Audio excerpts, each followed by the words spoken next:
सहयोगी जनों को हमारा प्रणय।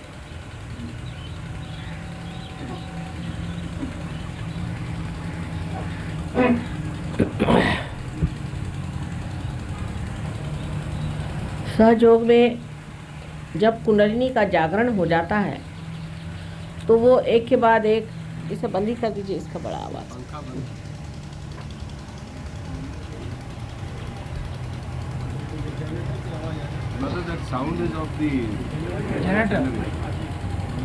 ये बंद कर दीजिए।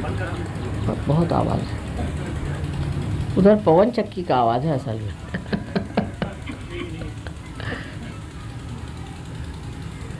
तो एक और एक चक्रों को लांघती हुई कुंडलिनी ऊपर की ओर चढ़ती है।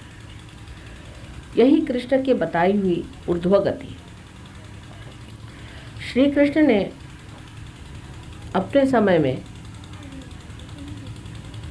जो कार्य किया है वो बहुत सूक्ष्म है और उसको समझ लेना सहयोगियों का परम कर्तव्य है। श्री राम के ज़माने में जब श्री विष्णु जी का अवतरण हुआ था तो वो एक विशिष्ट रूप से संसार में आए थे और जैसा कि सोक्रेटिस ने वर्णन किया हुआ एक बेनेवोलेंट किंग, हितकारी राजा, उसके प्रतीक स्वरूप ये संसार में आए। वो एक प्रतीक स्वरूप अत्यंत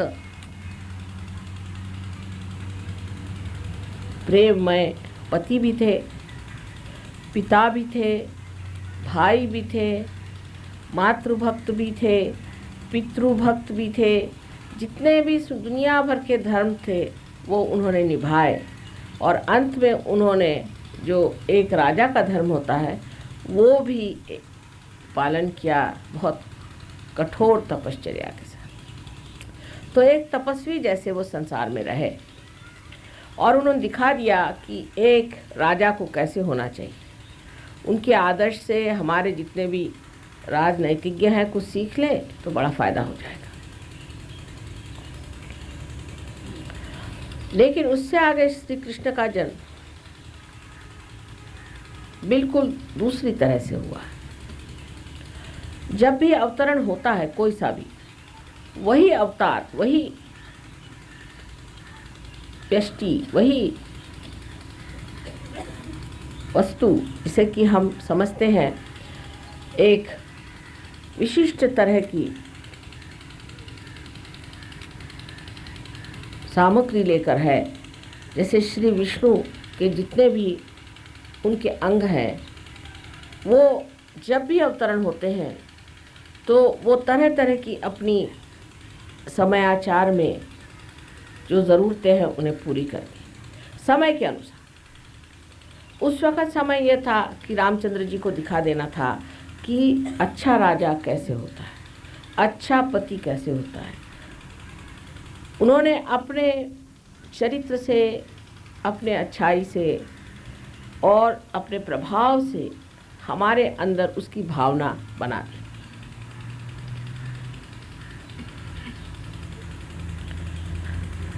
उसी से हमारे अंदर हृदय का जो राइट साइड है, इसे हम राइट हार्ट कहते हैं, वो बना गया। फिर उसी अवतरण को जब कृष्ण के समय में आना हुआ तो जो चीज़ उन्होंने बनाई थी वो इतनी ज़्यादा जम गई, वैराग्य इतना ज़्यादा बन गया। हरिश्चंद्र जैसे राजा आदि हुए जो कि अतिशयता पे उतर गए, अतिशयता पे उतर गए, अतिशय हो गया मामला। जो उन्होंने सिखाया था वो अतिशय पे हो गया। सब राजा लोग तपस्वी हो गए, सन्यासी हो गए, अपने बीवियों को छोड़ दिया, हम रामचंद्र जी हैं। तब श्री कृष्ण का जन्म। श्री रामचंद्र जी को ऐसा कहा जाता है कि उनका अवतरण भी मनुष्य के ही लेवल पे होना चाहिए, वो मर्यादा पुरुषोत्तम होना चाहिए। इसलिए उन्होंने जानबूझ करके भुला दिया था कि श्री विष्णु स्वरूप। और इसीलिए वो मध्य मार्ग में नहीं है, वो राइट साइड पर है। लेकिन श्री कृष्ण जो आए विशुद्धि चक्र पे, तो उन्होंने उसी बात को दुरुस्त करने के लिए, करेक्ट करने के लिए एक बिल्कुल ही दूसरा फॉर्म ले लिया। अब श्री कृष्ण के फॉर्म में जब वो आए तो उन्होंने कहा कि ये सब जो सीरियसनेस है इसे तोड़ना चाहिए। उस ज़माने में सब तरफ से आघात थे। उसी ज़माने में नेमिनाथ जी हो गए, जो कि बहुत ही ज़्यादा सीरियस आदमी थे। उन्होंने तो लोगों का खाना पीना बंद करवा दिया था। हर तरह के धर्म के बंधन बहुत ही जकड़ गए थे। ये धर्म आपका, वो धर्म आपका, जैसे कोई मिलिट्री बन गई थी धार्मिक लोगों की। वो मिलिट्री के इसमें कोई खाना पीना सब छोड़ के संतप्त होकर के सारे लोग बैठे हुए थे, परशुराम जी जैसे।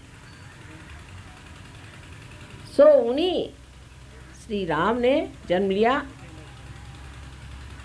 श्री कृष्ण के रूप में, और अपनी ही वजह से जो ये एक तरह से जड़ता छा गई थी उसको तोड़ने का प्रयत्न किया। ऐसा ही हिसाब किताब मोहम्मद साहब का हुआ है। मोहम्मद साहब जब आए तो वहाँ पर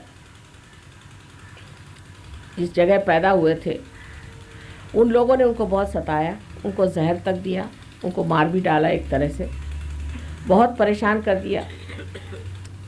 तो उन्होंने सिखाया कि अच्छा आप इन लोगों से युद्ध भी कर सकते हैं अपनी जान बचाने के लिए। वो समय आ चाहता। उस समय में इतने लोग मारे गए कि पत्नियां बहुत, एक गर्भपत्नी करते तो बहुत सी औरतें विवाह के बगैर ही रह जाती, और अविवाहित रिश्तेदारी उनको मान्य नहीं थी। तो उनका अच्छा ठीक है, आप चाहे 4 से करो चाहे 5 से करो, पर विवाह करो, परमात्मा को साक्षी रख करके विवाह करो। क्योंकि बाकी अगर औरतें उनका विवाह न होता तो वो कोई न कोई अधार्मिक ही रिश्ते से रहती। और इसको सीधा करने के लिए उन्होंने कहा कि अच्छा भाई 4-5 शादी कर लो, कोई हर्ज नहीं। जवान लड़कियां, उनसे कोई शादी नहीं करा, उनसे भी शादी कर लो, कोई हर्ज नहीं, पर शादी करो। माने शादी करने से एक धार्मिकता, एक बंधन बना रहे। अब उसका हिसाब ये लगा कि हर मुसलमान जब तक 5 शादियां नहीं करेगा तब तक वो मुसलमान ही नहीं होता। हर एक चीज़ का हिसाब किताब हम लगा लेते। और बहुत से लोग, खासकर हमने उत्तर प्रदेश में देखा है कि वो अपनी पत्नी को बहुत सताते हैं वहाँ लोग, और बात बात में उसको घर से निकाल देते हैं और कहते हैं कि क्यों, सीता जी को भी तो राम ने निकाला था, आप सब रामचंद्र जी हैं क्या?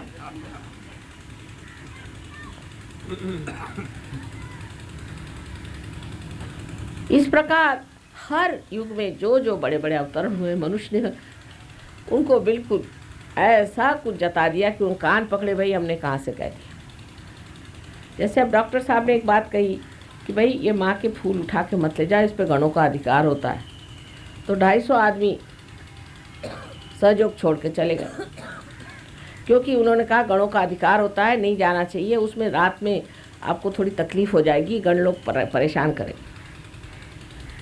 जो बात करो उसको उल्टा कैसे देखना चाहिए, ये मनुष्य को बहुत अच्छे से आता है। पता नहीं क्या बात है, उसके आँख में कोई ऐसी चीज़ है, दिमाग में कोई उल्टा यंत्र बैठा है कि जो बात कहिए हित के लिए वो अपना हित कर लेते। सो श्री कृष्ण ने बहुत कुछ बातों को ख़त्म करने की कोशिश की। जब वो संसार में आए तो उन्होंने कहा कि ये सब लीला, ये सब लीला है, लीलाधर लीला है। किस चीज़ में इतनी सीरियस होने कौन सी बात है? तो सब खेल है, सब खेल है। इसमें इतनी सीरियसनेस लेने की बात ही कौन सी है जो आप इस तरह से ढूढ़ाचार्य बन के बैठे हुए हैं? और सन्यास की कौन सी बात है, या अपने शरीर को तकलीफ देने कौन सी बात है? सभी लीला है। और लीला उन्होंने अपने बचपन से दिखानी शुरुआत कर दी। उनके पीछे उनके मामा ही एक राक्षस स्वरूप बन के लगे हुए। लेकिन उन्होंने जितनी लीलाएं की उसकी सूक्ष्मता सहयोग में आप समझ सकते हैं। जैसे एक साहब अपने को श्री कृष्ण कहते थे, मैं श्री कृष्ण हूँ इसलिए मैं औरतों के कपड़े उतारता हूँ। मैं कहा वाह क्या कहने आप। मैंने कहा साहब आप ये क्या धंधे निकाले कि आप औरतों के कपड़े उतारते हैं। कहले मैं श्री कृष्ण हूँ। मैंने कहा अच्छा आप कब से हो गए श्री कृष्ण। मैंने उनसे पूछा कि श्री कृष्ण जब औरतों के कपड़े छिपाते थे तब उनकी उम्र कितनी थी। सिर्फ 5 साल की थी। 5 साल के अबोध बच्चे को क्या समझ में आता है। और आपकी उम्र कुछ नहीं, जो भी हो, बाल तो सब सफ़ेद हो गए और गंजे भी हो गए हो, और अब तुम श्री कृष्ण कैसे हो सकते।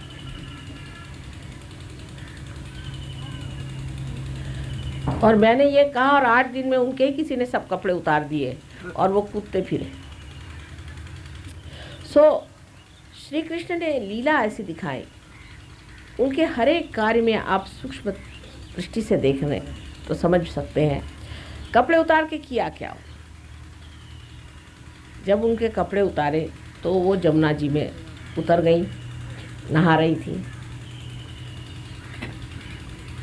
और जमुना जी में राधा जी के पैर पहले ही वो डुबो चुके थे, तो वो शक्ति उसमें आ गई थी और वो चाह रहे थे कि काफ़ी देर तक इनके ऊपर उस पानी का असर आ जाए जिससे उनकी कुंडलिनी जागृत हो जाए। फिर तब भी नहीं हुआ तो फिर वो घाघर लेकर के सर पे चलने लग गई, तो पीछे से पत्थर फेंके। वही पानी जो कि वाइब्रेटेड था उनके पीठ पे उतरने लग गया धीरे धीरे, तो उससे उनकी कुंडलिनी जो थी वो चलायमान हो गई। अभी करके देखिए, अगर किसी कुंडलिनी न चढ़े, वाइब्रेटेड पानी लगा दीजिए, कुंडलिनी चढ़ जाएगी। रुकेगी नहीं ये नहीं कह सकते, पर चढ़ जाएगी। उनको जागरूक करने का ये उन्होंने एक लीलामय तरीका ढूंढा कि पीछे से कंकड़ी मारो, बराबर पानी ऐसा अचूक पड़ेगा कि पीठ पे गिरेगा, उससे जो वो सारी भीग जाएंगी और उससे उनकी कुंडलिनी जागृत हो जाएगी। ये लीलाधर के कार्य हैं। फिर वो मक्खन क्यों चुराते थे, उनको मक्खन क्यों पसंद था। उन दिनों में गोकुल से सारा मक्खन उठ करके और जाता था कंस के सैनिकों के लिए जो कि राक्षस थे। सब औरतें अपने बच्चों को मक्खन न देते हुए वो मक्खन ले जा करके उन सैनिकों को दी। तो श्री कृष्ण ने कहा कि चलो मक्खन की चोरी करें कि ये क्या जाके बेचेंगे। फिर तो सबको माखन चोरी सिखाई कि सबके मक्खन खा जाओ तुम ही लोग, क्योंकि उनके बच्चों को मक्खन नहीं मिलता था और उन सैनिकों को मिलता था जो राक्षस लोग हैं। हम लोग भी ऐसे ही काम करते, अपने बच्चों को नहीं देंगे लेकिन जो राक्षस है उनको ही हम देते, उन्हीं को पनपाते। तो उन्होंने माखन चोरी सिखा दी। अब चोरी करना तो बुरी बात है और पाप माना जाता है, पर माखन की चोरी को कोई नहीं पाप मानता, क्योंकि जब घर में गाय ने दिया है दूध और जब हमारे घर में मक्खन हुआ है तो बच्चे घर के न खाए और बाहर के राक्षस खाए, ये कौन सा तरीका है। इसी जगह कृष्ण ने बहुत बड़ी चीज कि कौन सी बात नैतिक है और अनैतिक है इसकी चर्चा की है आगे चलकर। जिसको हम बड़ा ही नीतिमान चीज समझते हैं कि बड़ी नीतिमान चीज है और ऐसा है वैसा है, वास्तव में कोई खास नीतिमान नहीं होती। अब जैसे कोई अगर इनकम टैक्स बचा रहा है, अच्छी बात, कोई अर्थ तो गवर्नमेंट को देकर के भी, गवर्नमेंट तो खाती है वैसे भी, लेकिन देश का काम होने के लिए भी पैसा तो चाहिए। तो ऐसी प्रार्थना करना चाहिए कि ऐसी ईमानदार गवर्नमेंट आ जाए कि उसको इनकम टैक्स देने में हर्ज न हो। पर आपको आश्चर्य होगा कि मोहम्मद साहब ने कहा है कि आप टैक्स नहीं ले सकते लोगों, मैं तुमको दूंगा सब। और जब उन्होंने अपना टैक्स लेना बंद कर दिया तो वहाँ पर ऑयल निकल आया और लोग आराम से रह रहे। वहाँ कोई टैक्स नहीं लेता, कस्टम नहीं है, कोई टैक्स नहीं है, कुछ नहीं। बाकी सब पागलपन है, लेकिन ये 2-3 चीज़ें बड़ी अच्छी हैं कि वहाँ कोई टैक्स नहीं लेता, कोई कस्टम नहीं, चाहे जो ले जाए सिवाय शराब। कोई टैक्स नहीं लेता, कोई कस्टम नहीं, चाहे जो ले जाए सिवाय शराब।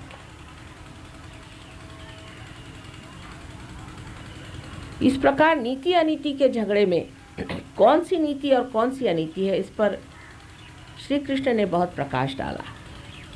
वो इस